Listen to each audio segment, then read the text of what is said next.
Okay, so this deep dive is going to be a little different, a little more personal, maybe for some of you listening, at least. We're tackling this article called "When Your Partner Wants to See You Dressed Up." It's a fascinating piece, yeah. It really is. So, as always, we're not here to like judge or tell anyone what to do. We're here to, explore the ideas and feelings and, all those messy things that come up in relationships, the stuff people don't always talk about. Right, exactly. And this article really dives into that, doesn't it? Like the emotional side of things. Totally. So, for those who haven't read it, the article basically focuses on the experience of someone who cross-dresses and how they navigate revealing that to their partner. Mhm. And one thing that really stood out to me was how the article presents this reveal as like almost inevitable. Yeah, it's almost like they say, they will want to see you dressed up. Right. It's like this foregone conclusion. And I don't know, I was kind of surprised by that. Like, sure, there's going to be curiosity, but is it really a universal desire? Like, is every partner going to want to see that? Hmm, that's a good question. It definitely varies, right? I mean, for some partners, it could be a really exciting thing. Oh, yeah, absolutely. It could be a way to like explore new fantasies together, add some spice to the relationship. Exactly.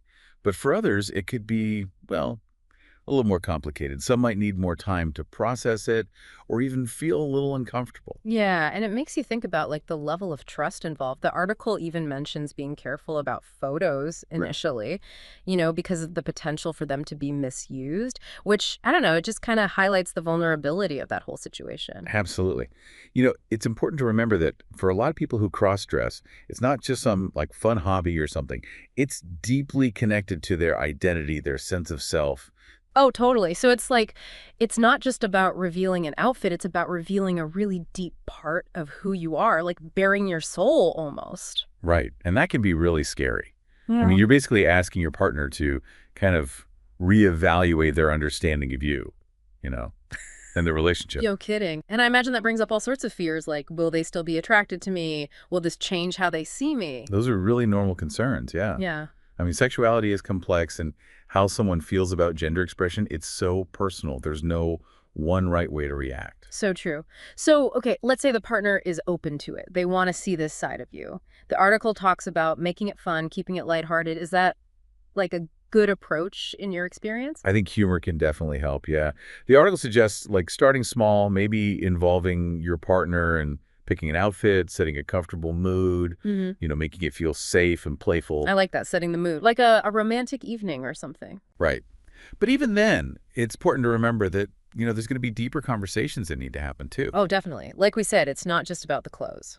Exactly. Yeah. And that's where communication is so crucial. Both partners being open and honest about their feelings, even the difficult ones. Right, because this isn't just a one-time conversation, is it? Not at all. It's an ongoing process. So it's about like accepting the cross-dressing itself, but also accepting all the ways that could impact the relationship, right? Like all the feelings that come up. Absolutely. Those evolving emotions, any insecurities, and figuring out a way to make it work for both of you long term. That's where things can get tricky, I bet. Oh, yeah.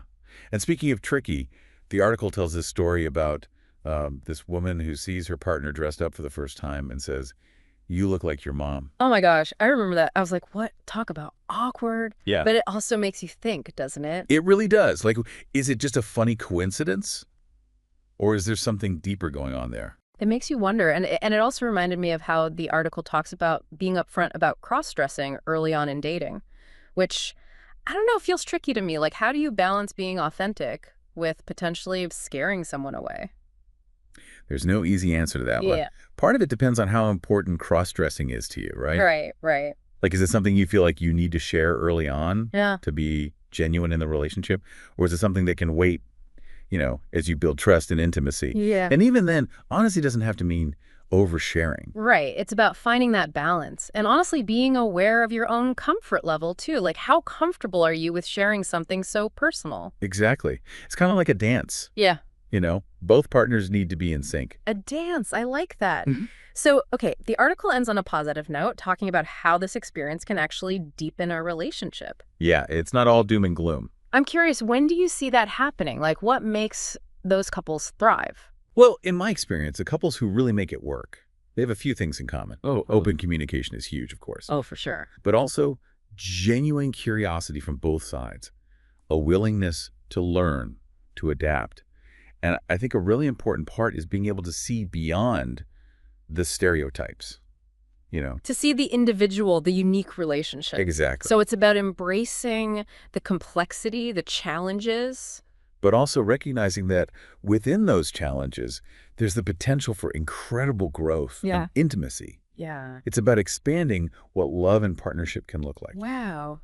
So much to think about. It really feels like, this goes beyond just clothes and appearances. We're talking about like what it really means to be in a relationship, to truly accept someone, even when they challenge us, right? Right.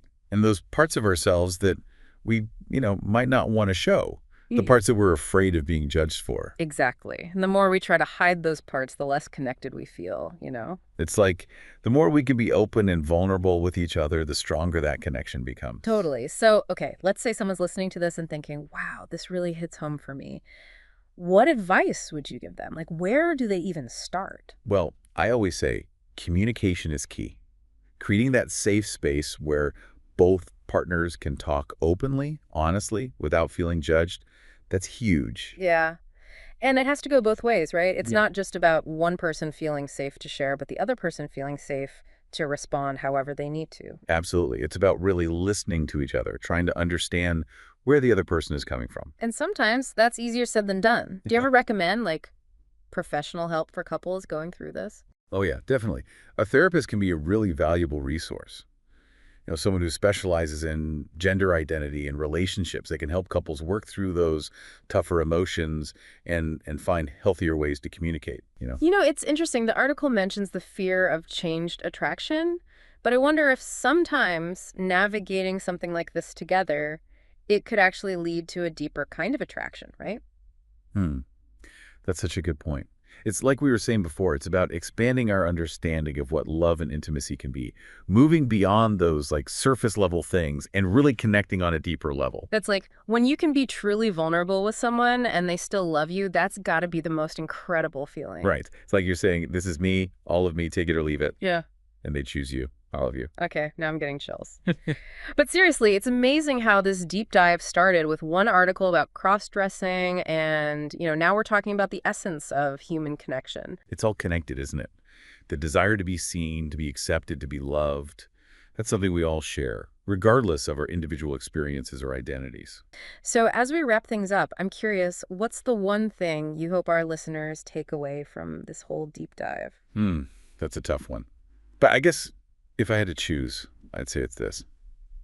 True intimacy requires us to kind of let go of our need to control things, to let go of those preconceived notions about how relationships should be, and just embrace the messiness of it all. I like that, embrace the messiness, because let's be real, relationships are messy. Exactly. And that's okay. In fact, it's in those messy, imperfect moments that we often find the most beautiful connections. So true. And for anyone listening who might be struggling with this, whether it's cross-dressing or any other aspect of their identity that feels hard to share, just remember, you are not alone.